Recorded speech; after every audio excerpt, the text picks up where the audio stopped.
लीजिए प्रस्तुत है चंद्रगुप्त, जिसके लेखक हैं जयशंकर प्रसाद जी।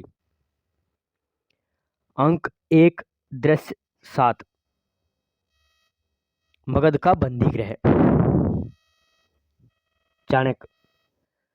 समीर की गति भी अवरुद्ध है और शरीर का फिर क्या कहना, परंतु मन में इतने संकल्प और विकल्प है।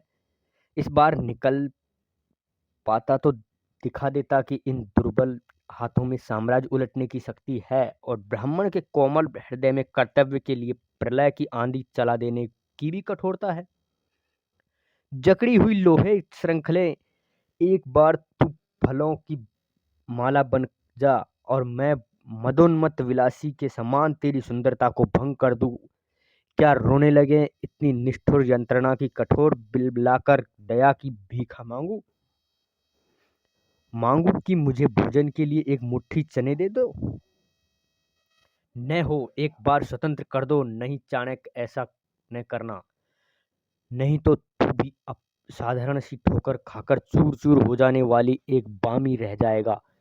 तब मैं आज से प्रण करता हूं कि दया किसी के से मैं न मांगूंगा और अधिकार तथा अवसर मिलने पर किसी पर न करूंगा। ऊपर देखकर, क्या कभी नहीं? हाँ हाँ, कभी भी किसी पर नहीं। प्रलय वन्या के समान अबाध गति और कर्तव्य से इंद्रवज्र के समान भयानक बनूंगा। किवाड़ खुलता है वरुचि और राक्षस का प्रवेश। राक्षस। स्नातक अच्छे तो हो। चाणक्य। बुरे कब थे बौद्ध अमात्य। राक्षस। आज हम लोग एक काम से आए हैं, आशा है कि तुम अपनी हठवादिता से मेरा और अपना दोनों का उपकार न करोगे। वरुचि। हाँ चाणक्य, अमात्य का कहना मान लो। भिक्षोपाजी जीव ब्राह्मण, क्या बौद्ध का संग करते करते तुम्हारी गरिमा का संपूर्ण विस्मरण हो गया है? चाटुकर्ताओं के समान हमें हाँ मिलाकर जीवन की कठिनाइयों से बचकर मुझे भी कुत्ते का पाठ पढ़ाया चाहते हो? भूलो मत, यदि राक्षस देवता हो जाए तो उसका विरोध करने के लिए मुझे ब्राह्मण से दैत्य बनना पड़ेगा, क्योंकि मैं जानता हूं वह भी इस कपट का रूप होना। वरुचि। ब्राह्मण हो भाई, त्याग और क्षमता के प्रमाण, तपोनिधि ब्राह्मण हो इतना। चाणक्य।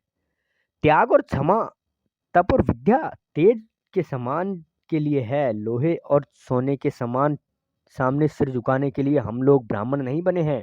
हमारी दी हुई विभूति से हम ही को अपमानित किया जाए, ऐसा नहीं हो सकता।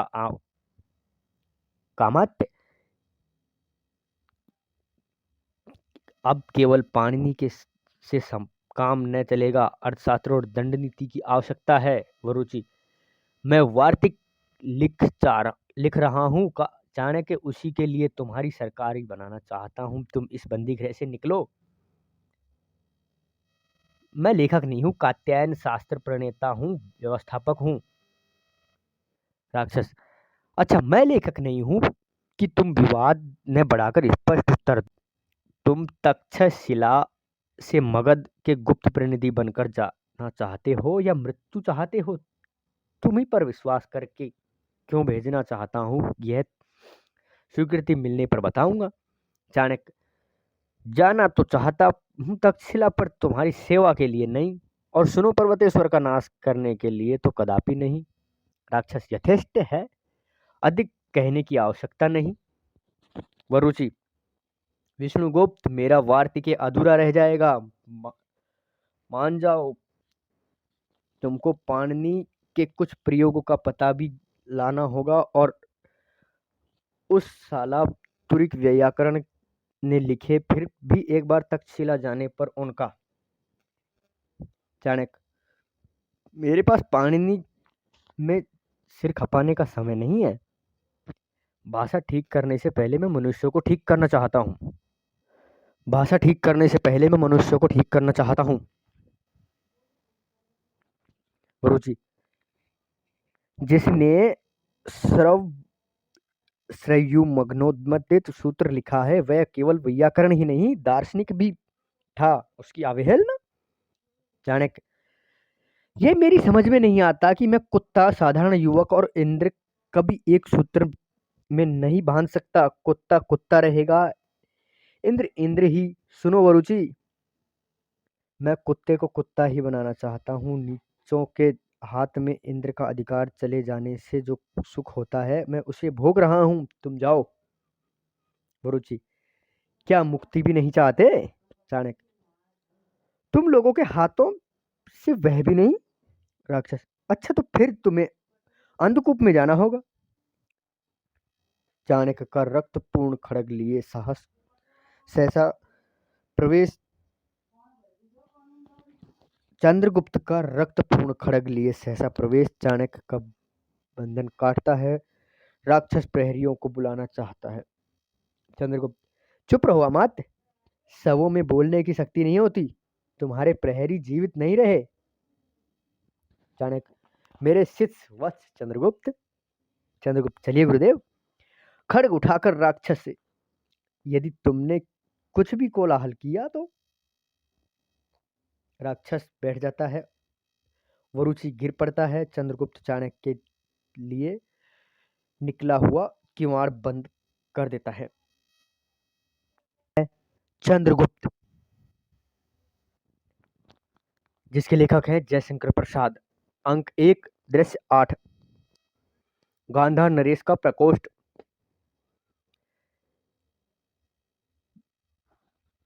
चिंतायुक्त राजा प्रवेश करते हुए। राजा,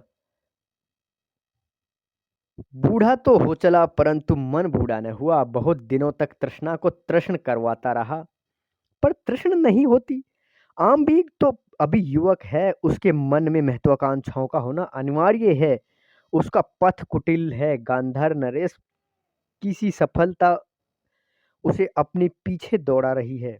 विचार कर, हाँ ठीक तो नहीं है, पर उन्नति के शिखर पर नाक की सीध चढ़ने में बड़ी कठिनता है। ठहर कर रोक दूं? अब से भी अच्छा है वह, जब वे घुस आवेंगे तब तो गांधार को भी वही कष्ट भोगना पड़ेगा जो हम दूसरों को देना चाहते हैं। अलका के साथ यवन और रक्षकों का प्रवेश। राजा, बेटी अलका? अलका, हाँ महाराज। अलका, राजा, नहीं कहो हाँ पिताजी। अलका, कब तक तुम्हें सिखाता रहूं? अलका, नहीं महाराज। राजा, फिर महाराज पागल लड़की कह पिताजी। अलका, वह कैसे महाराज? न्यायाधिकरण पिता संबोधन में पक्षपाती हो जाएगा। राजा, यह क्या? यवन, महाराज मुझे मालूम नहीं है कि यह राजकुमारी है, अन्यथा मैं इसे बंदी नहीं बनाता। राजा, सेल्यूकस, तुम्हारा मुख कंधे पर से बोल रहा है। यवन, मेरी राजकुमारी अलका है, आ बेटी। उसका उसकी ओर हाथ बढ़ाता है, वह अलग हट जाती है। अलका, नहीं महाराज, पहले न्याय कीजिए। यवन, उद्भांड पर बंधने वाले पुल का मानचित्र इन्होंने एक स्त्री से बनवाया है, और जब मैं उसे मांगने लगा तो एक युवक को देखकर उन्होंने उसे हटा दिया। मैं यह समाचार आप तक निवेदन किया और आज्ञा मिली कि वे बंदी किए जाएं, परंतु वह युवक निकल गया। राजा, क्यों बेटी? मानचित्र देखने की इच्छा हुई थी। सेल्यूकस से, तो क्या चिंता है, जाने दो, मानचित्र तुम्हारा पुल बंधना रोक नहीं सकता। अलका, नहीं महाराज, मानचित्र एक विशेष कार्य से बनवाया गया है, वह गांधार की लगी हुई कालिख छुड़ाने के लिए। राजा, सो तो मैं जानता हूँ बेटी, तुम क्या कोई ना समझते हो। वेग से आंभिक का प्रवेश। आंभिक, नहीं पिताजी, आपके राज्य में एक भयानक षड्यंत्र चल रहा है और तक्षशिला का गुरुकुल उसका केंद्र है। अलका उस रहस्यपूर्ण कुचक्र की कुंजी है। राजा, क्यों अलका, यह बात सही है? अलका, सत्य है महाराज, जिस उन्नति की आशा में,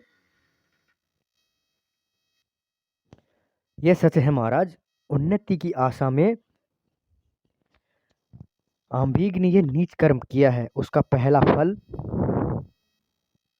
यह है कि आज मैं बंदिनी हूँ। संभव है कल आप होंगे और परसों गांधार की जनता बेगार करेगी, उसका मुखिया होगा उसका वज्जलकारी आंभिक यवन। संधि के अनुसार देवपुत्र का साम्राज्य और गांधार मित्र राज्य हैं।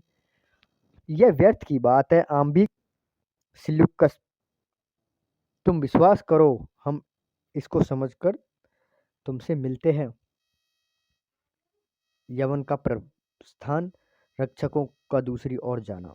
राजा, परंतु आंभिक राजकुमारी बंदिनी बनाई जाए वह मेरे ही सामने, उसके लिए ये यवन दंड की व्यवस्था करे, यही तो तुम्हारे उद्योगों का फल है। अलका, महाराज मुझे दंड दीजिए, कारागार में भेजिए, नहीं तो मैं मुक्त रहने की यही करूंगा। कुलपुत्रों के रक्त से आर्यव्रत की भूमि सींचेगी, दानवीर बनकर जननी जन्मभूमि और अपनी संतान को खोएगी। महाराज, आर्यव्रत के सब बच्चे आंभिक जैसे नहीं होंगे, वे इसकी प्राण प्रतिष्ठा और रक्षा के लिए तिल तिल कट जाएंगे। स्मरण रहे, यवन की विजय वाहिनी के आक्रमण को प्रत्यावर्तन बनाने वाले यही भारत संतान होंगे। सब बचे हुए दक्षांत वीर गांधार को भारत द्वार रक्षक हो विश्वघाती के नाम से पुकारेंगे और उसमें नाम लिखा जाएगा मेरे पिता का। आह, उसे सुनने के लिए मुझे जीवित न छोड़िए, दीजिए मृत्युदंड। आंबिक, इसे उन सबूतों से बहकाया है राजनीति के खेल, यह क्या जाने पिताजी। पर्वतेश्वर उद्दंड पर्वतेश्वर ने जो मेरा अपमान किया है उसका प्रतिशोध। राजा, हाँ बेटी, उसने स्पष्ट कह दिया है कि कायर आंबीग से अपने लोक विश्रुत कुल की कुमारी का ब्याह न करूंगा, और मैं उसके भी विस्तार से इस पार अपनी एक चौकी बना दी जाए जो प्राचीन संधियों के विरुद्ध है। अलका, तब महाराज उसकी प्रतिष्ठा की रक्षा के लिए जो लड़कर मर नहीं गया वह कायर नहीं होगा तो और क्या है। आंबिक, चुप रहो अलका। राजा, तुम दोनों ही ठीक बात कर रहे हो, फिर मैं क्या करूं। अलका, तो महाराज मुझे दंड दीजिए, क्योंकि मैं राज्य का उत्तराधिकारी आंबिक ही उसके सुबाशिश की कसौटी है, मैं ब्रह्म हूँ। राजा, मैं कैसे कहूँ। अलका, तब मुझे आज्ञा दीजिए, मैं राजमंदिर छोड़कर चली जाऊं। राजा, कहाँ जाओगी, क्या करोगी अलका। अलका, गांधार में विद्रोह मचाऊंगी। राजा, नहीं अलका, तुम ऐसा नहीं करोगी। अलका, करूंगी महाराज, अवश्य करूंगी। राजा, फिर मैं पागल हो जाऊंगा, मुझे विश्वास नहीं होता। आंबिक, और तब अलका अपने हाथों से तुम्हारी हत्या करूंगा। राजा, नहीं आंबिक, तुम चुप रहो, सावधान। अलका के शरीर पर जो हाथ उठना चाहता है मैं उसे द्वंद्व युद्ध के लिए ललकारता हूँ। आंबिक सिर नीचे कर लेता है। अलका, तो मैं जाती हूँ पिताजी। राजा अनमयस्क भाव से सोचता हुआ, जाओ। अलका चली जाती है। आंबिक, आंबिक, पिताजी। राजा, लौट जाओ। आंबिक, इस अवस्था में तो लौट जाता हूँ आता हूँ, परंतु वे यवन सैनिक छाती पर खड़े हैं, पुल बंद चुका है, नहीं तो पहले गांधार का ही नाश होगा। राजा तब निश्वास छोड़कर, जो हो ना हो सो हो, पर एक बात आंबिक, आज से मुझसे कुछ न कहना, जो उचित समझो करो। अलका को खोजने जाता हूँ गांधार जाने, और तुम जानो। वेग से प्रस्थान। रहे थे अंक 1 दृश्य 9। पर्वतेश्वर की राजसभा। पर्वतेश्वर, आर्य चाणक्य आपकी बातें की राजसभा। पर्वतेश्वर, आर्य चाणक्य आपकी बातें ठीक ठीक समझ नहीं आती। आपकी बातें ठीक ठीक समझ नहीं आती। चाणक्य, कैसे आवेंगी, मेरे पास केवल बात ही है न, अभी कुछ कर दिखाने को असमर्थ हूँ। पर्वतेश्वर, परंतु इस समय मुझे यवनों से युद्ध करना है, मैं अपना भी एक सैनिक मगध नहीं भेज सकता। चाणक्य, निरुपाय हूं, लौट जाऊंगा, नहीं तो मगध की लक्षाधिक सेना आगामी युद्ध यवन युद्ध से पौरव पर्वतेश्वर की पताका के नीचे युद्ध करती है। वह मगध जिसके सहायता मांगने पर प्रचंड का तिरस्कार किया। पर्वतेश्वर, हाँ तो इस मगध विद्रोह का केंद्र कौन होगा? नंद के विरुद्ध कौन खड़ा होता?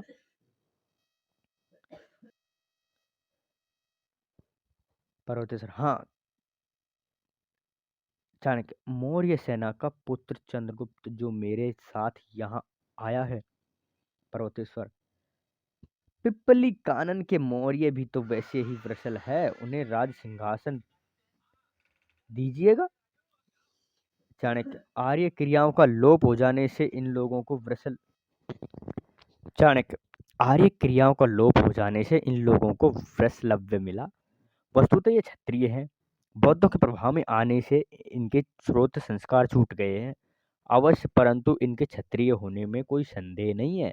और महाराज धर्म नियामक ब्राह्मण है, मुझे पात्र देकर उनका संस्कार करने का अधिकार है। ब्राह्मणत्व का एक सार्वभौम शाश्वत बुद्धि वैभव है। वह अपनी रक्षा के लिए, पुष्टि के लिए, सेवा के लिए इतर वर्ण का संगठन कर लेगा। राजजन्य संस्कृति से पूर्ण मनुष्य मूर्धा विभक्त बनाने में दोषी क्या? पर्वतेश्वर हंसकर यह सुविचार नहीं है ब्राह्मण। चाणक्य, वशिष्ठ का ब्राह्मणत्व जब पीड़ित हुआ था तब पल्लव, दरद, काम्बोज आदि क्षत्रिय बने थे। राजन, यह कोई बड़ी बात नहीं है। पर्वतेश्वर, वह समर्थ ऋषियों की बात है। चाणक्य, भविष्य इसका विचार करता है कि ऋषि किन्हें कहते हैं। क्षत्रिय अभिमानी पौरव, तुम इसके निर्णायक नहीं हो सकते। पर्वतेश्वर, शूद्र शासित राष्ट्र में रहने वाले ब्राह्मण के मुख से यह बात शोभा नहीं देती। चाणक्य, तब तो ब्राह्मण मगध को क्षत्रिय शासन में ले आना चाहता है पौरव, जिसके लिए कहा गया है कि क्षत्रिय के छत्र धारण करने पर आर्तवाणी नहीं सुनाई पड़नी चाहिए। मौर्य चंद्रगुप्त वैसा ही क्षत्रिय प्रमाणित होगा। पर्वतेश्वर, कल्पना है। चाणक्य, प्रत्यक्ष होगी। स्मरण रखना, आसन्न यवन युद्ध में शौर्य गर्व से तुम पराभूत होंगे। यवनों के द्वारा समग्र आर्यवर्त पदाक्रांत होगा। उस समय तुम मुझे स्मरण करोगे। पर्वतेश्वर, केवल अभिशाप अस्त्र लेकर ही तो ब्राह्मण लड़ते हैं, मैं इससे नहीं डरता। तुम डराने वाले ब्राह्मण, तुम मेरी सीमा से बाहर हो जाओ। चाणक्य, ऊपर देखकर, रे पद दलित ब्राह्मणत्व, देख शूद्र ने निगड़बद्ध किया, क्षत्रिय निर्वासित करता है। तब जल जल एक बार अपनी ज्वाला से जल, उसकी चिंगारी से तेरे पोषक वैश्य सेवक शूद्र रक्षक क्षत्रिय उत्पन्न हो जा। जाता हूं पौरव। प्रस्थान। अब अंक 1 दृश्य 10। कानन में अलका, कानन पथ में अलका। अलका, चली जा रही हूं, अनंत पथ है, कहीं पान्य पान्यथशाला नहीं है और न ही पूछने का निर्दिष्ट स्थान है। शैल पर से गिरा दी गई स्त्रोत वाहिनी के सदृश अविराम ब्राह्मण ठोकर और तिरस्कार कानन में चली जा रही हूँ। सामने देखकर, अरे यवन! शिकारी के भेष में सेल्यूकस का प्रवेश। सेल्यूकस, तुम कहाँ?